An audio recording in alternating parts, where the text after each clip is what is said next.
Mga kapatid, mga magulang, minamahal namin sa pananampalatang Islam. Sa kahalaman na kung saan ating masasaksiyan sa oras na ito ay ang pagbibigay sa kahulugan na isa sa aya mula sa Surah Al-Jumu'ah. Ito ay pang-8 aya. Ating simulan ang pagbibigkas sa wikang Arabic nito nang sa ganon ating may pagpatuloy ang pagbibigay kahulugan dito.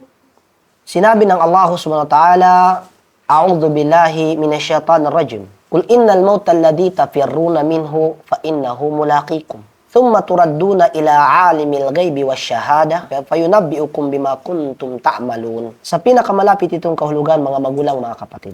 Sabihin mo, Muhammad, katotohanan, ang kamatayan na inyong tinatakasan ay tiyak na makakaharap ninyo.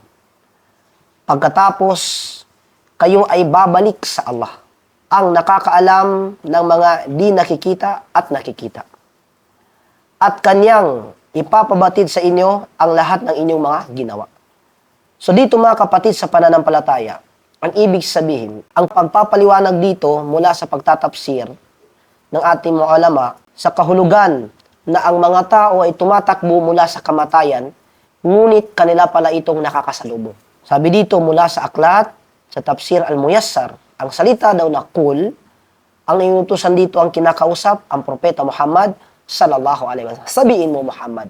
Ngunit, itong pagpapahayag na ito ay nangangahulugan na lahat pa ng magbabahagi ng kaalaman ay marapat sabihin nila sa mga tao ng kamatayan, ito ay inaharap. Sabi dito, innal mauta alladhi tahrabun minhu la mafarra minhu. Ang kamatayan na inyong tinatakasan ay walang takasan. Ang ibig sabihin, mga kapatid, la mafarra minhu.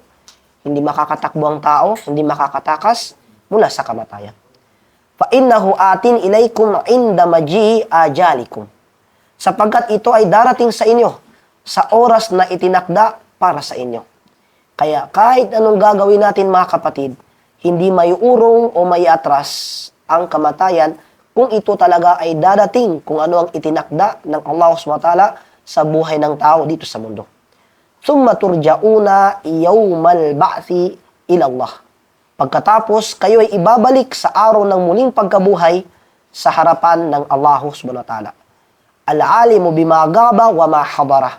At siyang nakakabatid sa mga nakalipas o nakatago at ang mga lantad o di kaya ang mga inaharap. Fayukhbirukum bi'a'malikum ayujazikum 'alayha. At kanyang ipapabatid sa inyo ang inyong mga ginawa at kayo ay gagantimpalaan o parurusahan ayon dito. Ang ibig sabihin, mga kapatid, sa pananampalataya, pagdating sa kabilang buhay, ang Allah SWT ang tigib na nakakabatid kung ano ang dapat na kalagayan ng isang tao. Kaya, mga kapatid, sa pananampalataya, na kung saan dapat nating unawain na ang kamatayan, ito ay ating inaharap, na kung saan hindi matatakasan kapag ito ay darating na sa atin. Kaya nga sabi ng propeta Muhammad sallallahu alaihi wasallam, ayon sa sinalaysay ni Abu Hurairah, pinahayag ni Imam At-Tabari mula sa pagpapahayag ng ating mga ulama sa kahulugan nito, sinabi ng propeta Muhammad sallallahu alaihi wasallam, kunu ka'annakum tarawnal mauta ba'dakum wa'malu lid-daril ukhra ka'annakum tarawnaha. Rawahu At-Tabarani. Pagsasalin sa Tagalog nito, mga kapatid, mula sa kay Abu Hurairah radhiyallahu anhu, sinabi ng sugo ng Allah, maghihanda kayo na parang nakikita ninyo ang kamatayan sa likod ninyo. At gawin ninyo na ang gawa para sa kabilang buhay na parang nakikita ninyo ito. So dito, mga kapatid, sa pananampalataya, pinapaliwanag ng hadith na ito na kapag tayo ay namumuhay dito sa mundo, dapat nating isipin na ang pamumuhay natin dito ay mayroong pang pamumuhay na mas malaki dito. Kaya huwag maging kampante sa buhay sa mundo sapagkat ito ay pansamantala lamang. Laging maghanda sa kamatayan sa pamamagitan ng sala, taus-pusong pagsisisi, panunumbalik, pagbabalik loob sa Allah subhanahu wa ta'ala at paggawa ng kabutihan. Iwasan ang kasalanan na maging ito man ay lihim o hayagan sapagkat walang nakatago sa Allah subhanahu wa ta'ala. Gawing paalala ang kamatayan upang mas mapabuti ng tao ang kanyang pagsamba sa Allah subhanahu wa ta'ala. Yan.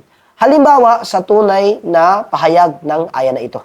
May isang tao na abalang-abala sa paghahanap ng kayamanan at kasiyahan, iniisip niya na siya ay bata pa. Marami pang panahon, malawak po ang oras, ngunit bigla siyang tinamaan ng matinding karamdaman o sakit.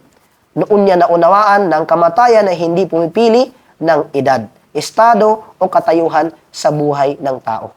Ang talatang ito ay malinaw na nagpapahalala na hindi natin hawak ang oras ng ating pagkapanaw.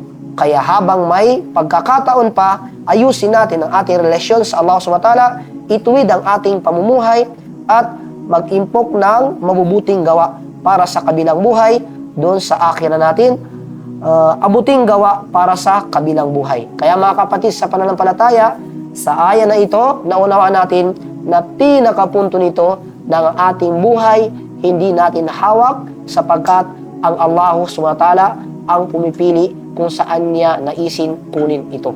Assalamualaikum warahmatullahi wabarakatuh.